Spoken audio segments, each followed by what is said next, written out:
Our plot for Anamnesis started with us talking about what kind of thriller we wanted. We wanted a schizophrenia thriller, and then we all started pitching ideas. There was medical, there was a lot of stuff, but then we stuck with schizophrenia because we thought that was the best kind of, thriller to go down, because everyone does the typical ghost, kidnapping. So we thought we'd just screw that, go to our own plot, which was how a guy who's trying to battle schizophrenia, and how he battles it. Okay, yeah, so we went for the psychological thriller, and basically the start of it is where we have a journalist who's trying to prove to the editor that he can finally make it in the world of journalism, and he has to write a review of the local hotel. But he has when he gets the plot, when he gets an email for it, he goes a bit funny, a bit lightheaded, and he has a bit of a flashback, but you don't really know if it's a flashback or if it's just like a distant memory or if it's like a part of a dream he's had. And it's basically he is about to propose to his girlfriend at this particular hotel, and then it will flash back out, and he'll be getting out of this. He goes out of a lift and starts walking to his car, ready to go and take the actual review and go and have a look around, take an interview with most of the people there, the staff, the waitresses, whatever.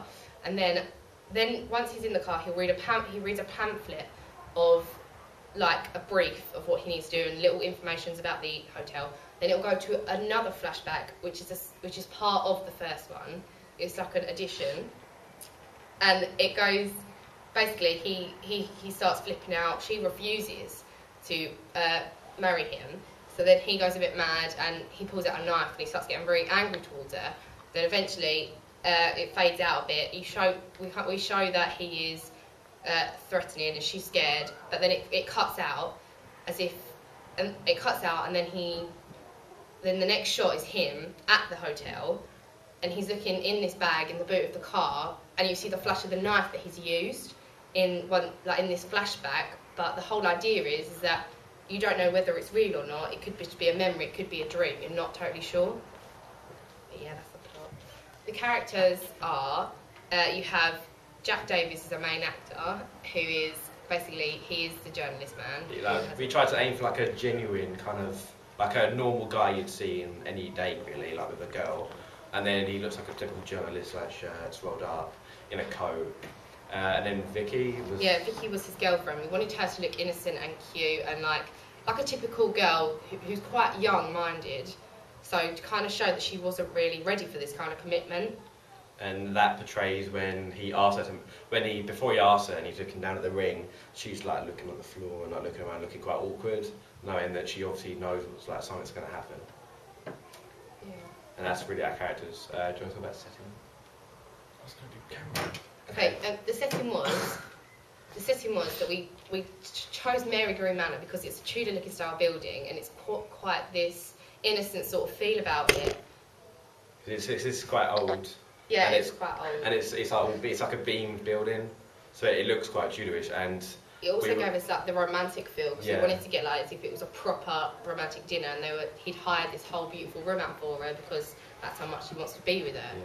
And you can tell by there's a fireplace where they're sitting, and there's like the bar, and like it's all like nice looking around the area. We also used we used Brentwood multi-storey car park as well to show that he is just an average person who's just come out of his office trying to go to this place, just to get a more or less kind of natural, realistic feel about it.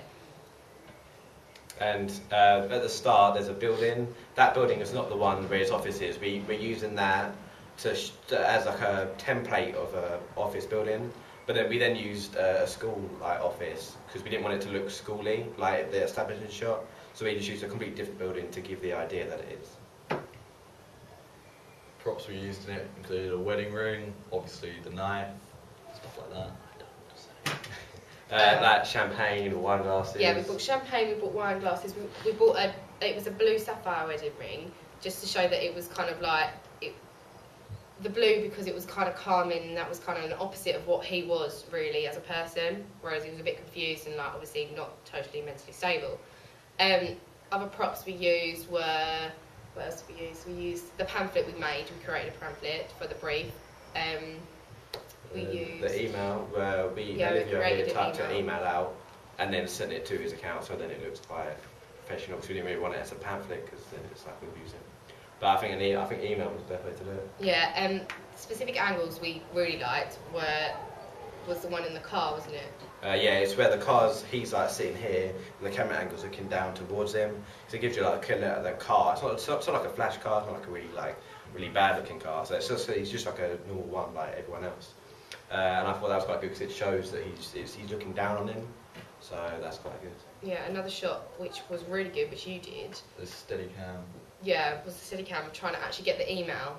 When we tried to get the email, it was really hard to get the proper lighting and stuff, as well as because you normally get a fuzzy sort of thing. It was really good because we balanced it really well because we had to get a point of view shot for him, which was quite good. And also the one where you followed him around the back. There was a nice. The one camera angle where we used the tripod to extend the arm of the camera so it would get a much smoother shot as it was moving. So instead of having a steady cam shake, it would have a lot of the shake was absorbed down the actual pole of the tripod to give it a much steadier shot as we was tracking the knife around, why he dragged the knife around the back of the girl's head. So it gave it a lot of in-depth, close-up feel, so you know it's a knife, it's big, it's going to kill you, stuff like that. Another good shot was our CCTV shot. Yeah. I think that was quite good, where all it was holding the camera up like that in the corner of the room and just turning it. I thought it was going to look quite bad because it was like jolting as I was turning it, but it looks quite clean. Yeah, because you literally get every single possible position you get quite clearly. So it's quite nice to see him walk from out the lift into the car park. Yeah. Also the shot with the car, I thought that was a really good shot. Yeah. The one we lifted. Yeah, and then we had it in like a bag, didn't we? Yeah. And then it was like looking up at Jack, and then when he was rustling around, we told him not to move the camera, so it looks quite professional because it's like not flying around the thing, it's just staying still and he's moving around it. Yeah, so you can focus on his facial expressions and stuff. During the flashbacks, we've had a lot of first-person shots by literally leaning over the actor and using the screen as a kind of tripod in its own right to get a nice smooth transition as you twist it up and down. That got you in the persona of the actual actor itself and got you proper into the film. We also didn't want to get his head in the flashback either because we wanted to show that it might not possibly be him. He doesn't understand what's going on when he has his flashbacks. So that kind of shows, is it him, is it not? Like, he recognises the girl in it, but he doesn't understand what's going on, sort of thing. And that's what we kind of wanted for the audience to see at the same time. Yeah. And with the music, I took two different songs of music and just moulded them together, and then took different parts out and put them in. And then when I showed it to the group, the first part of the music didn't, even though I thought it went well on its own, it didn't fit with it as you were watching. The higher pitch, chimes. Yeah. The high pitched chimes of the flashback were good, but as Tom suggested, in the second part where it starts to get quite dangerous with the knife, have low chimes. And then the bit where he shuts the boot, I tried to get that so the music ended straight away, and then it fades into the chimes again, and then it ended with the title sequence. Yeah. I thought that was quite good. Anything to add? That's bad.